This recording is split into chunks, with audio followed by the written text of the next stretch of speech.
안녕하세요. 속풀이 짬뽕 알뜰 세트입니다. 살다 보면 참 많은 명언들을 듣는데요. 인생에 도움이 되기도 하고 살아가는데 큰 힘이 되기도 합니다.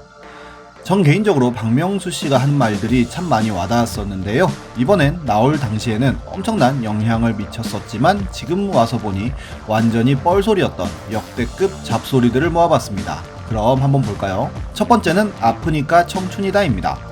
서울대학교의 김난도 교수가 10여 년 전쯤에 썼던 책의 제목인데요. 김난도 교수는 지금도 교수 생활을 하면서 매년 트렌드 코리아 시리즈를 발간하여 매년 베스트셀러로 만들어내는 엘리트 교수입니다. 아프니까 청춘이다도 발간 당시 굉장히 오랜 기간 판매 1위를 기록하는 등 엄청난 상업적 성공과 함께 독자들이 선정하는 2011년 최고의 책에도 꼽혔는데요. 당시에는 정말 많은 젊은이들이 힐링을 하고 싶다며 해당 책을 굉장히 많이 샀었습니다.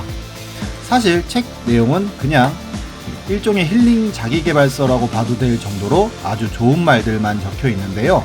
그대라는 꽃이 피는 계절은 따로 있고 아직 그때가 되지 않았을 뿐이다 라든지 재테크를 시작하지 말고 대신 꿈꾸기를 시작하라며 전혀 돈이 되지 않은 일을 찾아 시도해보라고 하는 등 다소 이상적인 말들로 읽기 쉽게 청춘들을 위로하는 말들로 가득 차 있습니다. 그리고 젊을 때 실패하라는 뜻으로 아프니까 청춘이다 라는 제목이 지어졌다는데요.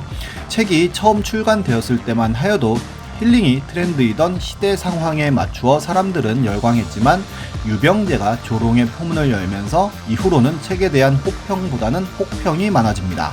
이제 더 이상 청춘팔이를 하지 말라는 것이었는데요. 물론 어느 정도 여유가 있다면 이런저런 이상을 꿈꾸면서 도전할 수도 있겠지만 당장에 일자리도 없는 상황에서 그저 이상만 꿈꾸기에는 미래가 너무 암울하기 때문이지 않을까요? 게다가 저자인 김난도 교수 역시도 검사의 아들로 부유층에 속해 있었고 실패라고는 행정고시 낙방 정도였던 분이 실패를 하라고 하는 것에 대한 저항감이 생기기도 했었습니다. 게다가 책을 보면 김난도 교수가 직접 관료제 조직 생활을 해본 적이 없다면서 내치는 상사가 없는 대신 스스로를 관리하지 않으면 안 되었었다는 이야기까지 하는데요.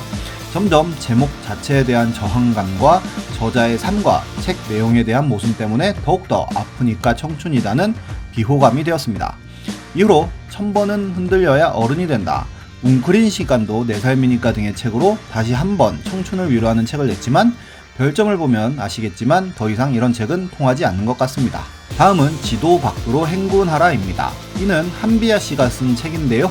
월드비전 소속으로 국제 구호 활동가를 하면서 전 세계를 돌아다니며 여러 가지 책을 썼었고 바람의 딸, 걸어서 지구 세바퀴 반과 지도 밖으로 행군하라 등 꽤나 많은 여행책을 쓰고 이 또한 베스트셀러가 됩니다. 책은 거의 대부분 모험 형식으로 떠나는 여행에 대해 쓰고 있는데요. 당시의 독자들은 이를 굉장히 멋있는 모험으로 생각했고 여대생들이 뽑는 롤모델엔 항상 한비아 씨가 있기도 했었습니다. 그런데 문제는 너무나도 위험한 여행 방식을 책으로 미화했다는 점에 있는데요. 온두라스, 캄보디아의 미립국을 여러 번 했던 행위, 자전거를 훔쳐서 여행을 다니는 에피소드라든지 여행지마다 현지인의 집에서 숙식을 제공받기도 하고 히치하이킹을 해준 트럭 기사에게 담례로 키스를 해주고 심지어 이란에서 반정부군 지도자와 사랑을 나누기도 하며 사랑 때문에 목숨 걸고 탈레반 군사작전 지역에서 사진을 찍는 행위까지 합니다. 이 행위는 거의 샘물교회급으로 위험하고 외교적으로도 큰 문제가 될 만한 행동인데요. 불법인데다가 굉장히 위험한 일련의 행위들을 자랑스럽게 포장하며 써놓았고 이를 사람들은 선구적 여행자인 것처럼 받아들여 너도 나도 따라하게 만들었던 것입니다. 심지어 여자 혼자 떠나는 배낭여행이라는 점이 많은 여성들을 혹하게 만들기도 했었는데요. 한비아 역시도 여성들에게 얼마든지 해외로 나가라며 당당히 맞서 싸우라고까지 써서 진짜로 그 글 보고 해외로 나갔던 여성들이 험한 일을 당하는 경우들이 굉장히 많았습니다. 특히나 인도 같은 나라는 지금도 엄청난 뉴스들이 매일 나오다시피 하는 정말 위험한 나라이지만 한비아의 책을 보고 인도를 간 사람들이 늘어났고 후회하는 사람들도 많았습니다. 나중에 여행 가더라도 괜히 한비아 씨 책 보고 따라 하시는 분들은 없기를 바라겠습니다. 다음은 한국은 UN 지정 물 부족 국가입니다. 1990년대 PAI라는 단체에서 물이 부족한 국가라면서 한국을 포함시킨 발표를 합니다. 단순하게 강수량을 인구 밀도로 나눈 값으로 물 부족 국가를 선정한 건데요. 이 PAI는 유엔과 전혀 상관없는 단체였지만 우리나라의 정부, 언론, 환경단체는 유엔이 지정한 물 부족 국가라는 캠페인을 합니다. 물을 물 쓰듯이 쓰면 꼭 필요할 때 못 쓰게 됩니다. 실제로 유엔에서 발표한 물 부족 국가 지도에는 우리나라는 전혀 들어가 있지 않은데요. 유엔 소속의 식량농업기구에서 발표한 지도에도 우리나라는 물 부족 국가에 들어가 있지 않습니다. 오히려 물 풍성 국가로 정의를 하고 있는데요. 당장 아무리 가난한 사람도 물을 마시지 못하는 경우는 보기가 매우 힘들 정도로 식수가 많이 있고 물을 엄청 많이 쓰는 논농사도 굉장히 잘 이루어지고 있는 등 물이 부족한 적이 거의 없었기 때문입니다. 물론 가뭄이 들 때는 물이 없어서 소방차로 논에 물을 떼기도 하긴 하지만 매우 특수한 경우이며 우선적으로 한 단체의 발표를 유엔이 지정했다며 나라 전체가 캠페인을 한 건 정말 웃긴 일인데요.